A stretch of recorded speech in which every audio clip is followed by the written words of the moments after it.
Shri Narendra Modi ji, honorable ministers and members of both delegations, distinguished guests and friends from media. We will now have the press statements.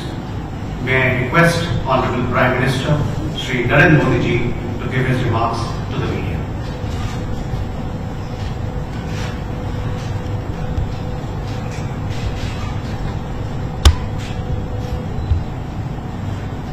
Your Excellency, प्रधानमंत्री मित्सोताकीस, दोनों देशों के delegates, media के साथियों, नमस्कार। प्रधानमंत्री मित्सोताकीस और उनके डेलीगेशन का भारत में स्वागत करते हुए मुझे बहुत खुशी हो रही है।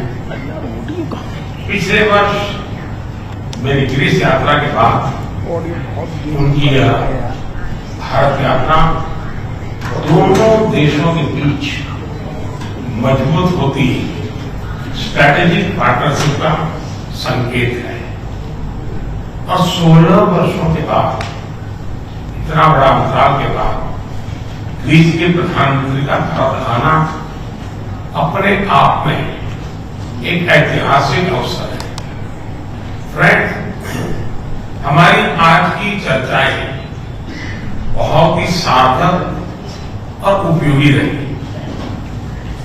यह प्रसन्नता का विषय है कि हम 2030 तक द्विपक्षीय व्यापार को 2 गुना करने के लक्ष्य की ओर तेजी से अग्रसर है। हमने अपने सहयोग को नई ऊर्जा और दिशा देने के लिए कई नए अवसरों की पहचान की। कृषि के क्षेत्र में दोनों देशों के बीच करीबी सहयोग की संभावनाएं अनेक हैं और मुझे खुशी है कि पिछले वर्ष इस क्षेत्र में किए गए समझौते के कार्यान्वयन के लिए दोनों पक्ष कदम उठा रहे हैं। हमने pharma, medical devices, technology, innovation, skill development और स्पेस जैसे कई क्षेत्रों में सहयोग बढ़ाने पर जोर दिया। हमने दोनों देशों के स्टार्टअप्स को भी आपस में जोड़ने पर चर्चा की। शिपिंग और कनेक्टिविटी दोनों देशों के लिए उच्च प्राथमिकता के विषय है। हमने इन क्षेत्रों में भी सहयोग को बढ़ाने पर विचार विमर्श किया। फ्रेंड्स, डिफेंस और सिक्योरिटी में बढ़ता सहयोग हमारे गहरे आपसी विश्वास को दर्शाता है।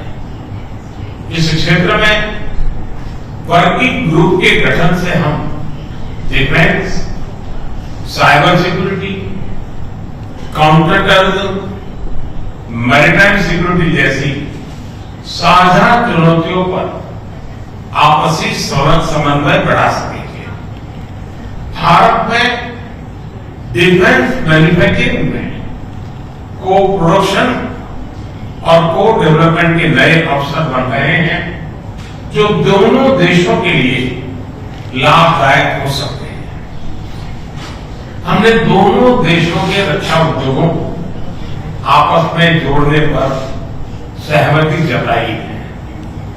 आतंकवाद के खिलाफ लड़ाई में भारत और ग्रीस की चिंताएं और प्राथमिकताएं समान है।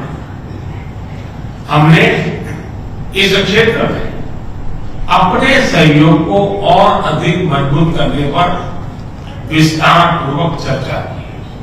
फ्रेंड, 2 प्राचीन और महान सभ्यताओं के रूप में भारत और ग्रीस के बीच गहरे सांस्कृतिक और पीपल टू पीपल संबंधों का लंबा इतिहास है। लगभग 2500 वर्षों से दोनों देशों के लोग व्यापारिक और सांस्कृतिक संबंधों के साथ साथ विचारों का भी आदान प्रदान करते हैं। आज हमने इन संबंधों एक आधुनिक स्वरूप देने के लिए कई नए इनिशिएटिव की पहचान की। हमने दोनों देशों के बीच migration and mobility partnership agreement को जल्द से जल्द संपन्न करने पर चर्चा की। इससे हमारे पीपल टू पीपल संबंध और सुदृढ़ होंगे। हमने दोनों देशों के उच्च शिक्षा संस्थानों के बीच सहयोग को बढ़ावा देने पर भी बल दिया। अगले वर्ष भारत और ग्रीस के डिप्लोमेटिक संबंधों की 75वीं वर्षगांठ बनाने के लिए हमने एक एक्शन प्लान बनाने का निर्णय लिया। इससे हम दोनों देशों की साझा धरोहर, science and technology, innovation, sports और अन्य क्षेत्रों में उपलब्धियों को वैश्विक मंच पर दर्शा सकेंगे। फ्रेंड्स, आज की बैठक में हमने कई क्षेत्रीय और अंतर्राष्ट्रीय मुद्दों पर भी चर्चा की। हम सहमत हैं कि सभी विवादों और तनावों का समाधान डायलॉग और डिप्लोमेसी के माध्यम से ही किया जाना चाहिए। हम इंडो पैसिफिक में ग्रीस की सक्रिय भागीदारी और सकारात्मक भूमिका का स्वागत करते हैं। यह खुशी का विषय है कि ग्रीस ने इंडो पैसिफिक ओशन इनिशिएटिव से जुड़ने का निर्णय लिया। पूर्वी मेडिटरेनियन क्षेत्र में भी सहयोग के लिए सहमति बनी है। भारत की G20 अध्यक्षता के दौरान लॉन्च किया गया आईमेक कॉरिडोर लंबे समय तक मानवता के विकास में महत्वपूर्ण योगदान देगा। इस पहल में ग्रीस भी एक अहम भागीदार बन सकता है। हम यूएन तथा अन्य वैश्विक संस्थानों के रिफॉर्म के लिए सहमत हैं ताकि इन्हें समकालीन बनाया जा सके। भारत और ग्रीस वैश्विक शांति और स्थिरता में योगदान देने के लिए अपने प्रयास जारी रखेंगे। एक्सेलेंसी, आज शाम आप रायसीना डायलॉग में चीफ गेस्ट के तौर पर शामिल होंगे। वहां आपका संबोधन सुनने के लिए हम सभी उत्सुक हैं। आपकी भारत यात्रा और हमारी उपयोगी चर्चा के लिए मैं आपका बहुत बहुत धन्यवाद करता हूं। Thank you, sir. May I now request His Excellency Mr. Kyriakos Mitsotakis, Prime Minister of the Hellenic Republic, to give his remarks to the media. Dear Prime Minister Modi, ladies and gentlemen, it is indeed with great pleasure that I am here in India for the first time in my official capacity as Prime Minister. I would like to point out that it has been 16 years since a Greek Prime Minister has visited a great country. And in Greece last August, I had the distinct privilege of receiving Prime Minister Modi, who kindly extended an invitation for my official visit to India, and I have been eagerly looking forward to this trip ever since.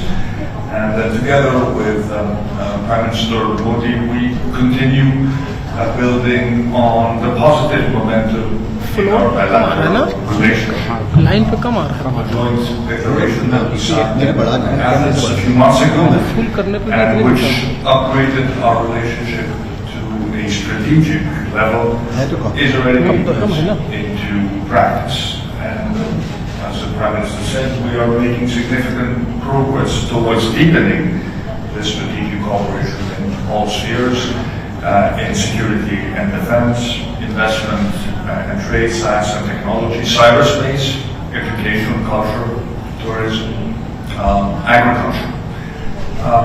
Greece and India are close to one another in many respects. Our shared values serve as a bridge that brings us closer.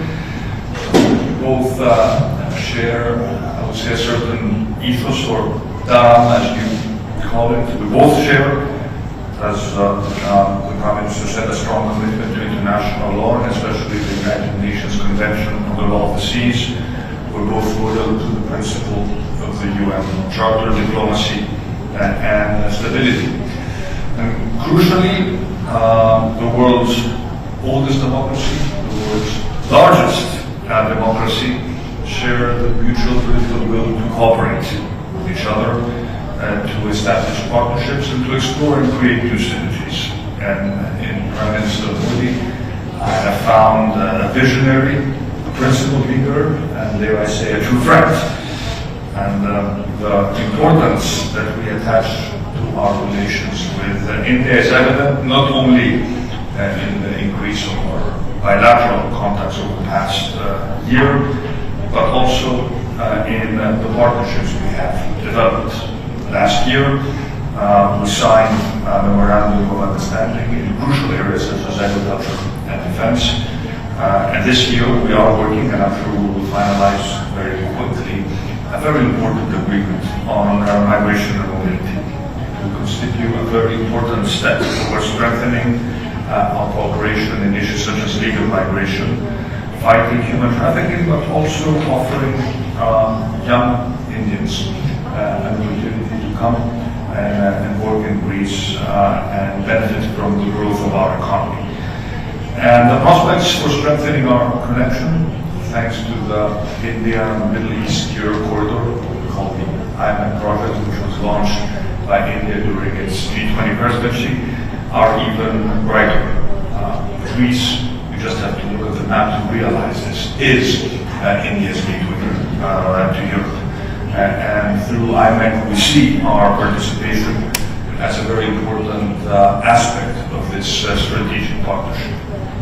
But of course, as we discussed, in order to achieve this, we need peace in the Middle East, and stability is the necessary condition for every project that aims to increase the greater prosperity of the greater region to the benefit of all countries involved. And several of my meetings here in India today, together with a very large delegation of Greek business representatives, focus on promoting our economic ties, with particular emphasis on sectors such as renewable energy infrastructure, or ports and shipping, and logistics. And of course, we want to learn from the Indian miracle of information technology, and as we discussed, bring together our very vibrant startup communities. The mutual investments are a major goal in these bilateral relations. I am pleased to say we already have important Greek investments in India in many sectors, including food, products, infrastructure, in transport and logistics. And of course, India is also beginning to invest in Greece. For example, Indian company is building together with a leading Greek construction company the new airport on my home island of Crete. But of course, we need to be more ambitious when it also comes to trade flows, doubling our trade by 2030, why not earlier? And in every area, our cooperation, I think, shows great promise, not only bilaterally, but also in multilateral arenas, including the UN. Greece will support India's embassy to the UN Security Council for the period 2028-2029. And of course, we also support and participate in the broader dialogue about reforming the UN itself in order to make it more representative of the shifting patterns of development and global power. We know that the world today is facing unprecedented challenges that require immediate and efficient action, from the ongoing war in Ukraine to the situation in the Middle East, from climate change to food, energy security. For all these things, one thing, for all these challenges, one thing is certain: in order for governments to tackle them, international partnerships and collective action is paramount, and India has a critical role to play in this endeavor. And we view India as one of the main pillars of stability and security in the broader region of the Indo-Pacific. And given your size, history, your strategic importance, it is very positive development that India is assuming with vigor this new leadership role. We consider our country to constitute a pillar of stability in our own region, the Eastern Mediterranean. And it is this mutual commitment to peace that has brought us so close, and that will, I believe, will foster and strengthen this strategic partnership. We've set a lot of very specific deliverables to our teams, and as we will be celebrating, as you pointed out, your Prime Minister, 75 years of diplomatic relations next year, I think this gives us the added impetus to work towards materializing this very ambitious agenda. Again, thank you so much for this welcome, and let me extend my heartfelt wishes for the continued welfare and prosperity of the very friendly and welcoming India. Thank you, sir. That concludes the press